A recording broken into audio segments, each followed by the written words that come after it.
नमस्कार, live cities की night bulletin दिन भर बिहार में आपका स्वागत है। मैं हूं आपके साथ प्रीति झा।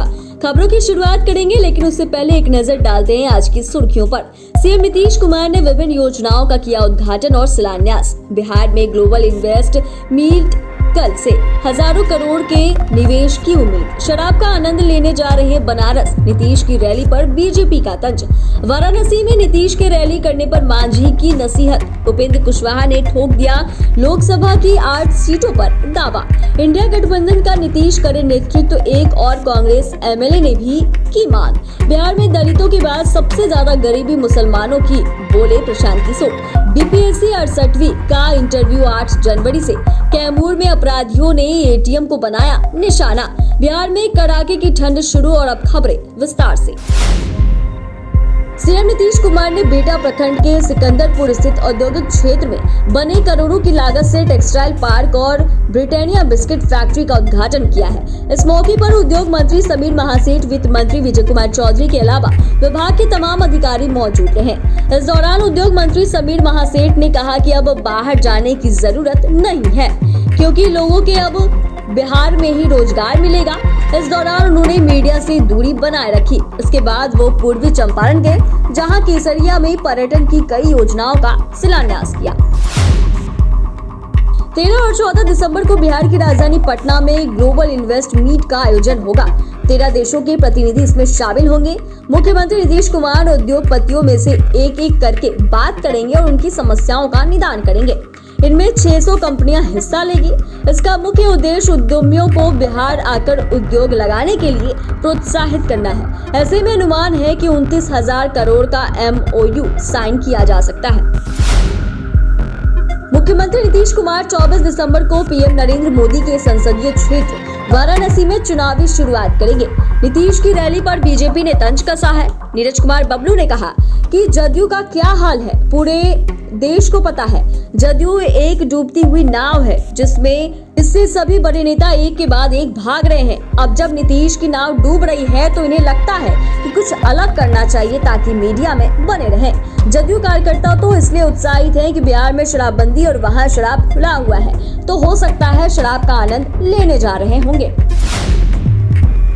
वहीं बीजेपी के साथ उनके सहयोगी दल यूपी में नीतीश कुमार की सभा को लेकर हमलावर हो गए हैं। मुख्यमंत्री के खिलाफ मोर्चा खोल चुके हैं। मांझी ने मुख्यमंत्री नीतीश कुमार को नसीहत दी है और कहा है कि नीतीश नारद मोह में पड़ गए हैं। इज्जत प्यारी है तो बिहार में ही पड़े रहें।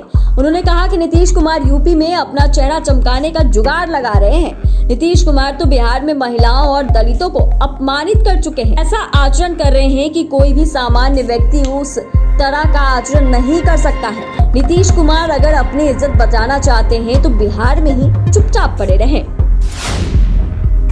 लोकसभा चुनाव 2024 में ज्यादा से ज्यादा सीटों पर जीत दर्ज करने के लिए सभी पार्टियों ने अपनी ताकत झोंक दी है। बीजेपी ने एनडीए के सहयोगी दलों के साथ मिलकर बिहार की सभी 40 सीटों पर कब्जा जमाने का दावा किया है। हालांकि अभी तक एनडीए में सीट शेयरिंग पर कोई चर्चा खुलकर नहीं हुई है या तय नहीं हुआ कि एनडीए में शामिल किस पार्टी के खाते में कितनी लोकसभा सीटें जाएगी।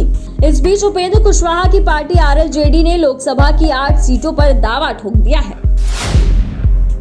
3 राज्यों में कांग्रेस की हार के बाद से बिहार कांग्रेस के अंदर नाराजगी दिख रही है। कांग्रेस विधायक नीतू सिंह के बाद एक और विधायक ने भी नीतीश कुमार को इंडिया गठबंधन की कमान सौंपने को लेकर बड़ा बयान दिया है। कांग्रेस विधायक संजय तिवारी ने कहा कि बीजेपी के विजय रथ को 2024 में रोकने के लिए नीतीश कुमार से बेहतर नेता कोई और नहीं हो सकता है। जब नीतीश कुमार इंडिया गठबंधन का नेतृत्व करेंगे तो निश्चित रूप से सुखद परिणाम आएगा। प्रशांत किशोर ने बिहारियों के पीछे रहने की बड़ी वजह बताई है। प्रशांत किशोर ने कहा कि कई ऐसे राज्य हैं 10 साल से ज्यादा कोई मुख्यमंत्री रहा हो, लेकिन बिहार में बीते 32 साल से लालू नीतीश का ही राज्य है। अगर नेता को मालूम है कि जनता उसे ही वोट देगी तो वो काम क्या करेगा और वो क्यों करेगा। वहीं तेजस्वी पर भी बरस पड़े और कहा कि दलितों के बाद सबसे ज्यादा गरीबी मुसलमानों के गाँवों में देखने को मिली है, लेकिन फिर भी सभी मुसलमान उठकर तेजस्वी यादव को वोट देंगे तो सुधार कैसे होगा। तेजस्वी को भी ये बातें अच्छे से पता है। ये बंधुआ मजदूर है। यही हाल भाजपा के वोटरों का भी होना है। बिहार लोक सेवा आयोग यानी बीपीएससी 68वीं को लेकर एक अहम नोटिस जारी किया गया है। आयोग द्वारा इस भर्ती परीक्षा के लिए 8 जनवरी से लेकर 14 जनवरी 2024 तक इंटरव्यू का आयोजन बीपीएससी ऑफिस में किया जाएगा। आयोग की ओर से इंटरव्यू का आयोजन 2 शिफ्ट में किया जाएगा। पहली शिफ्ट का आयोजन सुबह 9:30 बजे से और दूसरी शिफ्ट का आयोजन दोपहर 2 बजे से किया जाएगा। कैमूर में अपराधियों ने एसबीआई के एटीएम को निशाना बनाया है। चोरों ने कटर से एटीएम को काटा और 17 लाख रुपए लूट लिए। एटीएम के अंदर लगे सीसीटीवी कैमरे में चोरी की पूरी वारदात कैद हुई। 13 मिनट के अंदर अपराधियों ने वारदात को अंजाम दिया है। ये चोरी कुदरा थाना क्षेत्र के पुसौली के पास NH2 के किनारे एटीएम में हुई। मामले में एसपी ने एटीएम काटकर लूटने का सीसीटीवी फुटेज जारी किया है। बिहार में पछुआ हवा के जोर पकड़ने से 2-3 दिनों से तापमान में गिरावट देखने को मिल रही है। ठंडी हवाओं के प्रवाह से बांका के न्यूनतम तापमान में 4 डिग्री सेल्सियस तक की गिरावट देखने को मिली है। दिन में तापमान 22 डिग्री के आसपास रह रहा है। रात में घटकर 10 डिग्री तक पहुंच जा रहा है। मौसम विभाग के अनुसार राज्य में पछुआ हवा का प्रवाह जारी है। अगले 24 घंटे के अंदर राज्य का मौसम आमतौर पर शुष्क बना रहेगा। दिन में धूप निकलने से शाम को तापमान में तेजी से गिरावट आएगी, जिससे कनकनी का एहसास होगा। सुबह में घनी धुंध रहेगी। चैनल को सब्सक्राइब करें, फेसबुक पेज को लाइक करें। वीडियो देखने के लिए आपका धन्यवाद।